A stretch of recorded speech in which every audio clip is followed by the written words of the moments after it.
வணக்கம். ஆன்மீக செய்திகள். தென் கைலாயம் என போற்றப்படும் மலைக்கோட்டை தாயுமான சுவாமி கோயில் ஆடிப்பூரம் திருவிழா ஜூலை 19ஆம் தேதி கொடியேற்றத்துடன் துவங்கியது. உற்சவத்தின் 5ஆம் நாள் மட்டுவார் குழலம்மை சமேத தாயுமான சுவாமி ரிஷப வாகனத்தில் எழுந்தருளினார். வாகன மண்டபத்தில் இருந்து பஞ்சமூர்த்திகள் புறப்பாடாகி மாட வீதிகளில் வலம் வந்து பக்தர்களுக்கு அருள் பாலித்தனர். மகா தீபாராதனை காட்டப்பட்டது. திரளான பக்தர்கள் சுவாமி தரிசனம் செய்து மனமுருக்கினர்.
ஆடி அமாவாசையை முன்னிட்டு நீலகிரி மாவட்டம் பந்தலூர் அருகே பிரசித்தி பெற்ற விஷ்ணு கோயில் வளாகத்தில் உள்ள ஆற்றங்கரையில் முன்னோர்களுக்கு தர்ப்பணம் கொடுக்கும் நிகழ்வு நடந்தது.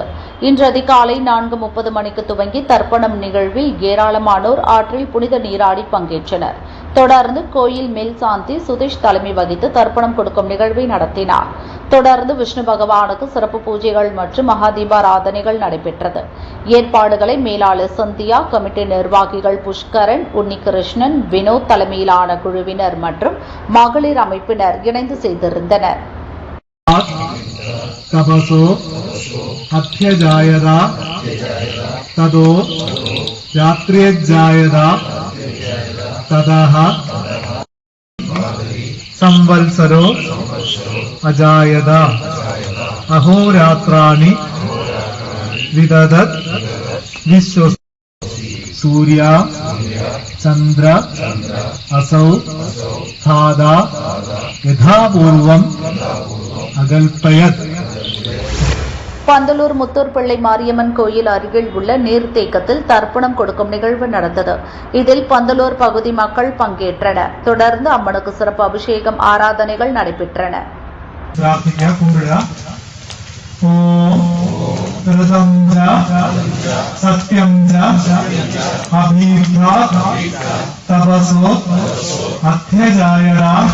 பஞ்சோரா சக்தி முனீஸ்வரன் மாரியம்மன் கோயிலில் அம்மனுக்கு சிறப்பு அலங்காரம் செய்யப்பட்டு காலை முதல் சிறப்பு பூஜைகளும் நடைபெற்றன.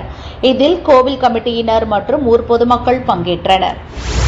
ஆடி அமாவாசை நாளில் புனித நீராடி முன்னோர்களுக்கு தர்ப்பணம் கொடுப்பதால் குடும்பத்தில் நன்மை உண்டாகி சுப காரியங்கள் உண்டாகும் என்பது நம்பிக்கை. அதன்படி ராமநாதபுரம் மாவட்டம் தேவிப்பட்டினம் நவபாஷான நவக்கிரகத்தில் ஆடி அமாவாசையை முன்னிட்டு ஏராளமான பக்தர்கள் கடலில் புனித நீராடினர். நவக்கிரகங்களை சுற்றி வந்து வழிபாடு செய்து பின்பு முன்னோர்களுக்கு தர்ப்பணம் கொடுத்து வழிபட்டனர். ஆயிரக்கணக்கான பக்தர்கள் வருகை தந்ததால் கோயில் நிர்வாகத்தால் பக்தர்களுக்கு தனித்தனியாக பாதைகள் உருவாக்கப்பட்டு இருந்தது. தேனி மாவட்டம் சுருளி அருவியில் பொதுமக்கள் புனித நீராடி தங்களின் முன்னோர்களுக்கு தர்ப்பணம் கொடுத்தனர். அங்குள்ள பூத நாராயணர் மற்றும் ஆதி அண்ணாமலையார் கோயில்களில் மோட்ச தீபம் ஏற்றி முன்னோர்களின் ஆத்மா சாந்தியடைய பிரார்த்தனை செய்தனர்.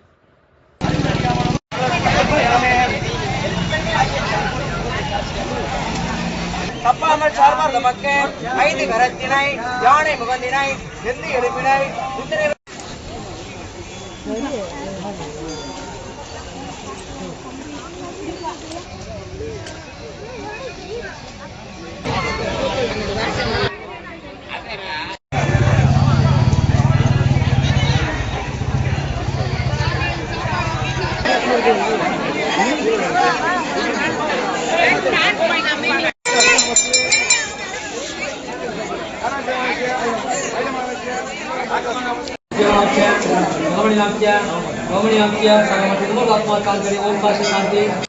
விருதுநகர் மாவட்டம் சதுரகிரி சுந்தர மகாலிங்கம் கோயிலில் ஆடி அமாவாசையை முன்னிட்டு தானிப்பாறையில் அதிகாலை முதலே பக்தர்கள் குவிந்தனர்.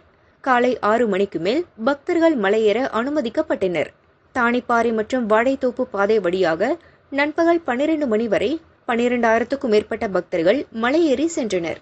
சுந்தர மகாலிங்கம் சந்தன மகாலிங்கம் கோயில்களில் 4 கால பூஜைகள் வழிபாடு நடைபெற்றன. திரளான பக்தர்கள் சுவாமி தரிசனம் செய்தனர்.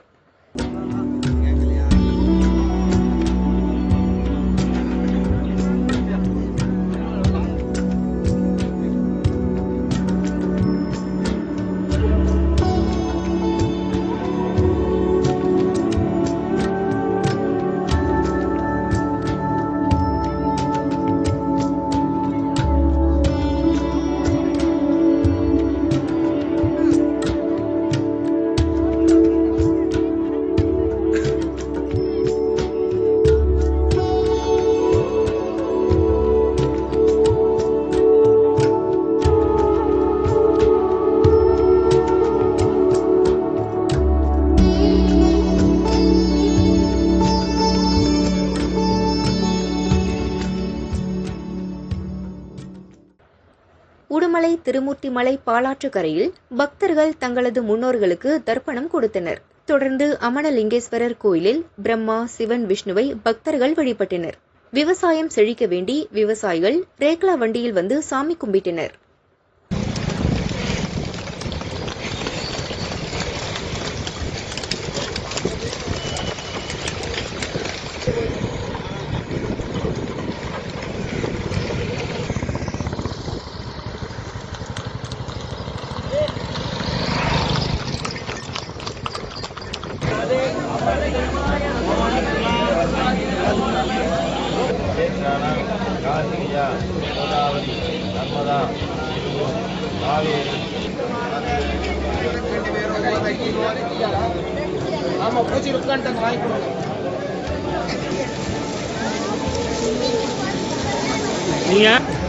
நில்லு சுத்தி வர வேண்டாமா?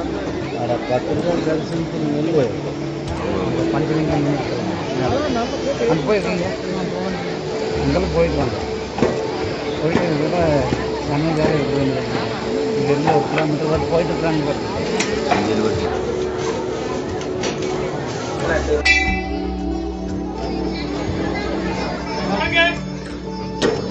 நான் அப்படியே முன்னாடி போயிருந்தேன், அப்படியே முன்னாடி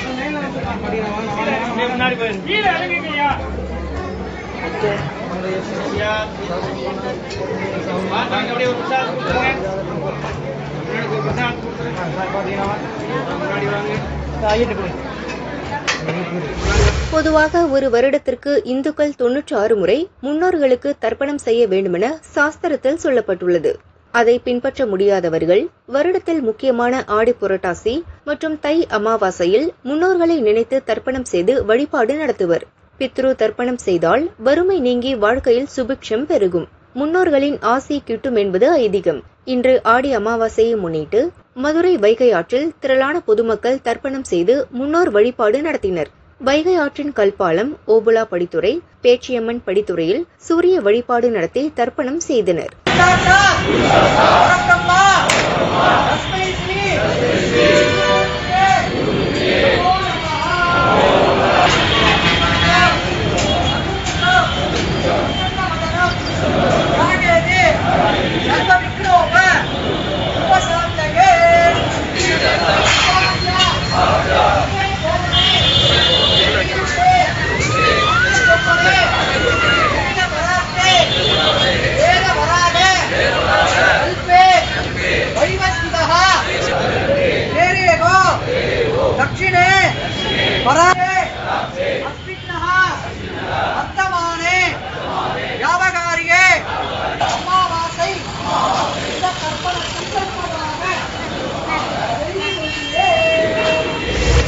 திருப்பத்தூர் சீதளி குளக்கரையில் பொதுமக்கள் அமாவாசை தர்ப்பணம் செய்து திருத்தலிநாதர் கோயிலில் சிறப்பு தரிசனம் செய்தனர்.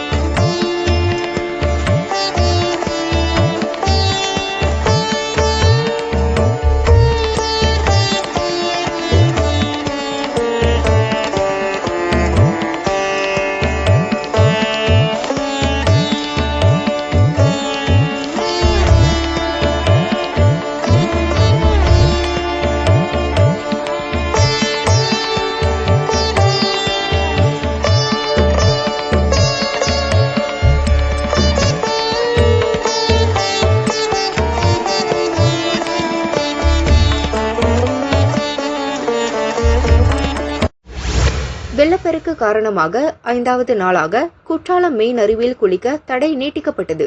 எனினும் நீர்நிலைகளில் பக்தர்கள் புனித நீராடி குற்றாலம் மெயின் அருவி அருகே தர்ப்பணம் கொடுத்த பின் குற்றாலநாதர் சுவாமியை தரிசனம் செய்தனர்.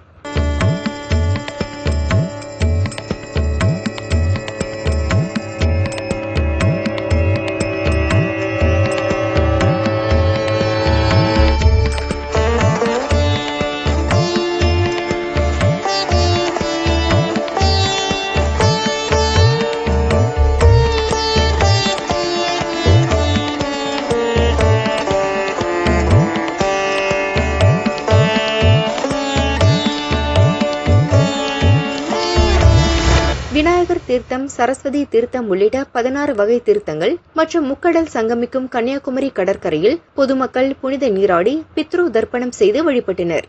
தொடர்ந்து பகவதியம்மன் கோயிலில் நீண்ட வரிசையில் நின்று சாமி தரிசனம் செய்தனர்.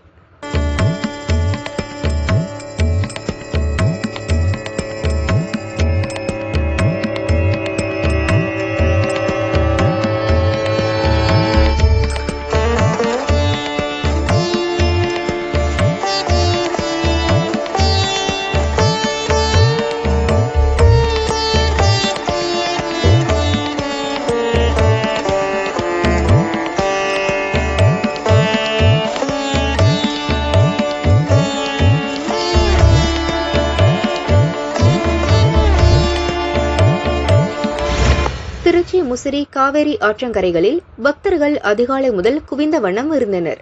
காய்கறி, பழம், காப்பரிசி மற்றும் தேங்காய் வைத்து சிறப்பு வழிபாடு செய்தனர்.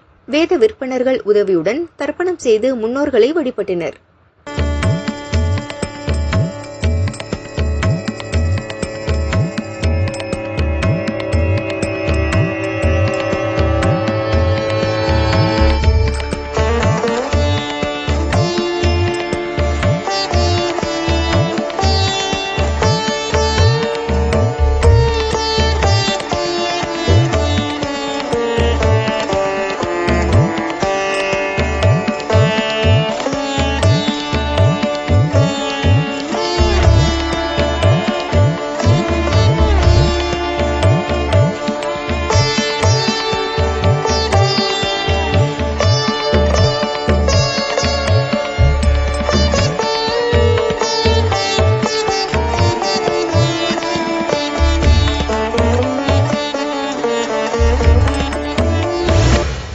திருநெல்வேலியில் தாமிரபரணி நதிக்கரையில் பொதுமக்கள் புனித நீராடி முன்னோர்களுக்கு தர்ப்பணம் கொடுத்து வழிபட்டனர். குறுக்குத்துறை, வண்ணார்பேட்டை, அருகன்குளம் படித்துறைகளில் திரளான பொதுமக்கள் குவிந்தனர்.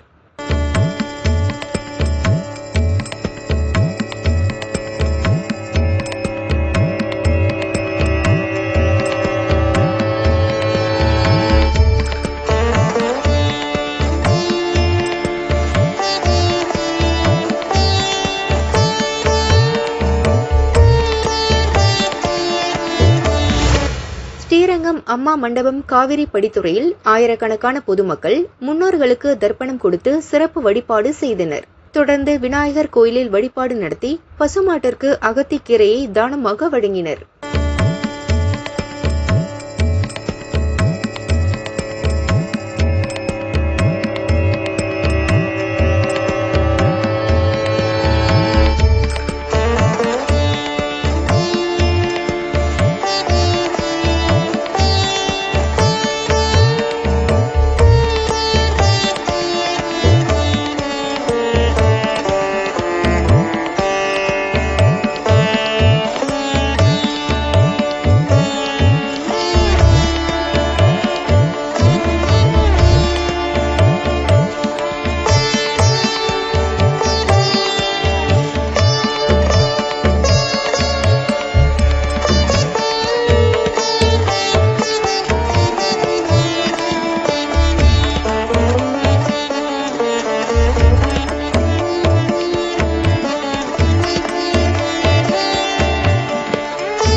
ஸ்ரீவில்லிபுத்தூர் மேகமலை புலிகள் காப்பக மலைப்பகுதியில் சதுரகிரி கோயில் உள்ளது.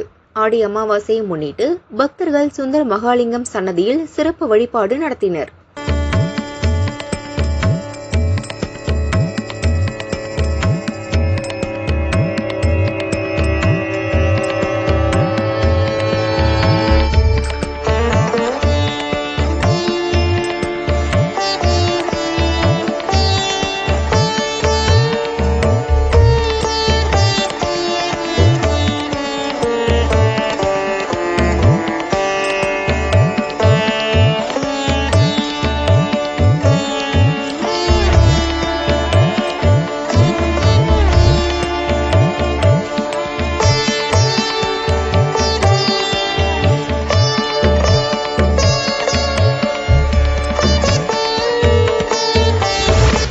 பெரியகுளம் பாலசுப்பிரமணிய சுவாமி கோயில் வராக நதிக்கரை ஓரம் உள்ளது. ஆற்றங்கரையில் எதிரெதிரே ஆண் மற்றும் பெண் மருதமரம் இருப்பதால் காசிக்கு நிகரான புண்ணிய ஸ்தலமாக கருதப்படுகிறது. அங்கு பொதுமக்கள் தர்ப்பணம் செய்து ஆண் பெண் மருத மரத்திற்கு சிறப்பு வழிபாடு செய்தனர்.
ராமேஸ்வரம் அக்னி தீர்த்தத்தில் பித்ருக்களுக்கு பிண்டம் மற்றும் எள் தர்ப்பணம் செய்து சிறப்பு வழிபாடு நடத்தப்பட்டது.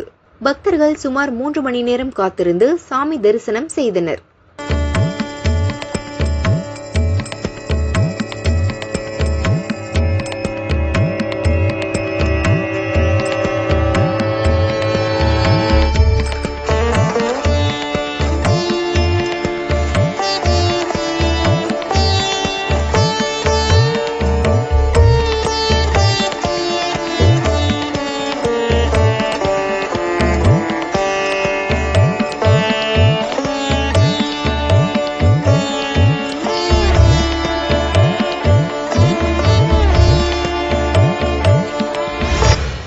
கன்னியாகுமரி குழித்துறை ஆற்றுப் பகுதியில் தமிழக கேரள பக்தர்கள் ஆற்றுப்படித்துறையில் சிறப்பு வழிபாடு நடத்தினர். இதை முன்னிட்டு கன்னியாகுமரி மாவட்டத்திற்கு இன்று உள்ளூர் விடுமுறை அளிக்கப்பட்டது.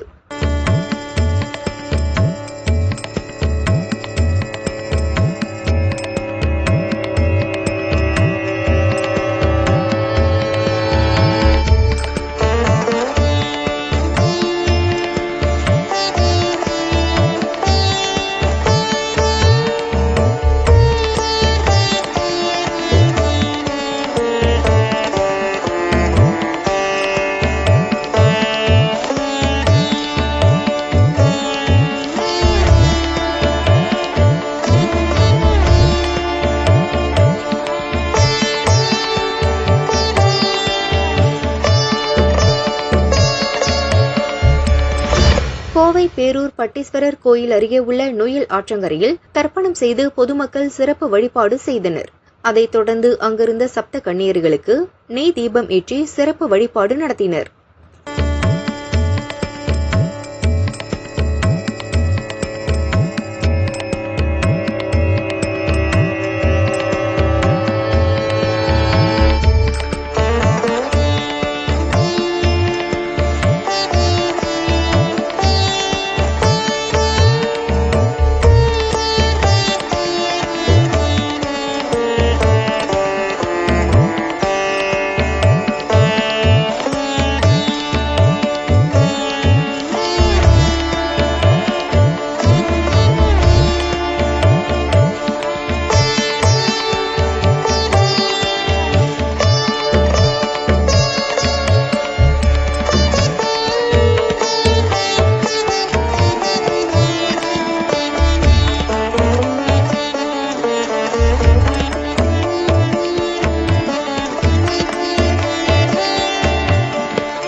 கரூர் மாயனூர் காவேரி ஆற்றங்கரையில் பொதுமக்கள் முன்னோர்களுக்கு தர்ப்பணம் செய்தனர்.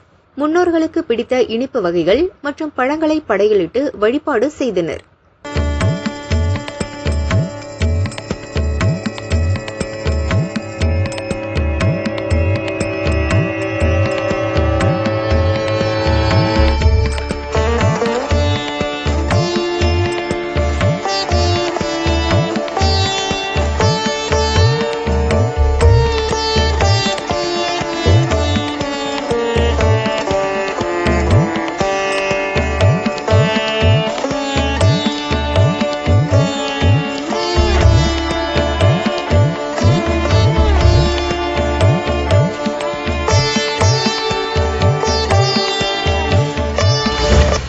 மேட்டுப்பாளையம் பவானி ஆற்றில் பக்தர்கள் தர்ப்பணம் கொடுத்தனர். அனைத்து இந்து சமுதாய நந்தவனத்தில் சிறப்பு ஏற்பாடுகள் செய்யப்பட்டது.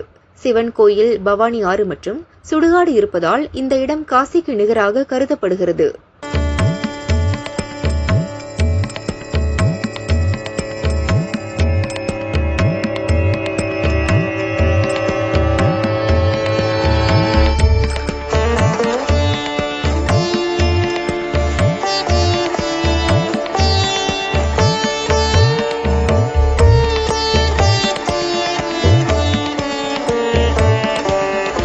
ஒகேனக்கல் காவிரி ஆற்றில் பொதுமக்கள் முன்னோர்களுக்கு தர்ப்பணம் செய்து வழிபாடு நடத்தினர். இஷ்ட தெய்வத்தை வணங்கி சிறப்பு பூஜைகள் செய்தனர்.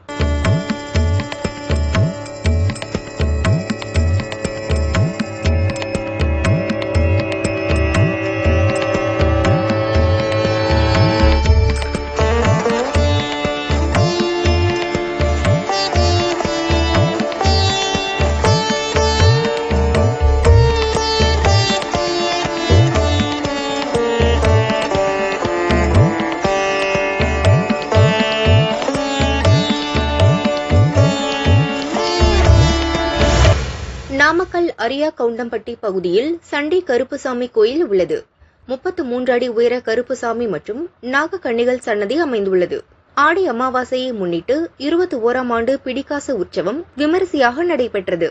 முன்னதாக கணபதி ஹோமம், அஷ்டலட்சுமி ஹோமம் மற்றும் நரசிம்ம ஹோமம் நடைபெற்றது. பின்னர் பக்தர்களுக்கு பிடிக்காசு வழங்கப்பட்டது. பிடிக்காசு வாங்கினால் செல்வம் பெருகும், கடன் நிவர்த்தியாகும், தொழில் மேன்மை அடையும் என்பது ஐதீகம். திரளான பக்தர்கள் சண்டி கருப்பண சுவாமியை தரிசனம் செய்து பிடிக்காசு பெற்று பரவசம் அடைந்தனர்.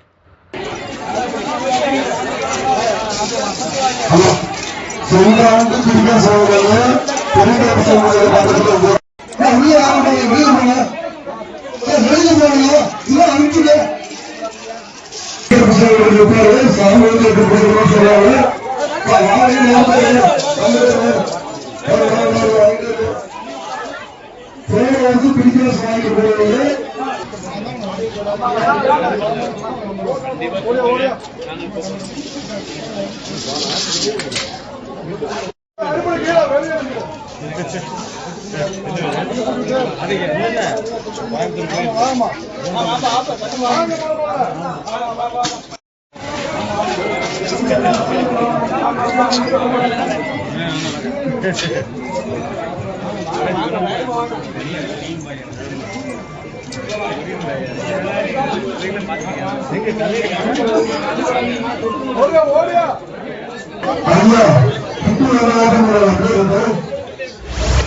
கும்பகோணம் பாலக்கரையில் 9 அடி உயரம் கொண்ட விஸ்வரூப ஜெயமாருதி ஆஞ்சநேயர் கோயில் உள்ளது.